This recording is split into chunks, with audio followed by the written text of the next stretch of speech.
दर्शक बंधु स्कूल पिला आसला गोटे बहुत बड़ खबर। स्कूल में पाठ पढ़ुवा समस्त पिला सरकार कले बड़ घोषणा। तेज सरकार स्कूल पिला कौन कले बड़ घोषणा जानापी भिडियो शेष पर्यंत देखूँ। हाईस्कूल पाठ्यक्रम उच्छेद हम संस्कृत भाषा, तृतीय भाषा संस्कृतर विकल्प भाव पिला पढ़े धंदामूलक शिक्षा। माध्यमिक शिक्षा परिषद बोर्ड पक्षर योजना आरंभ होती।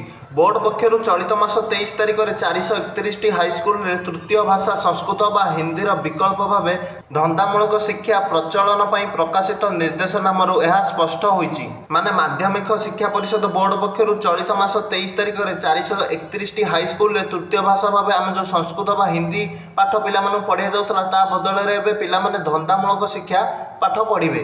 राज्य सरकार निष्पत्ति को राज्य संस्कृत शिक्षक महासंघ दृढ़ भाव में विरोध करिछि। National Council of Educational Research and Training NCERT भारतर प्रतिरक्षा रणनीति एवं कूटनैतिक प्रतिक्रिया विषय में छात्र छात्री को शिक्षा देवाई ऑपरेशन सिंदूर उपर एक स्वतंत्र पाठ्यक्रम मॉड्यूल प्रस्तुत करिछि।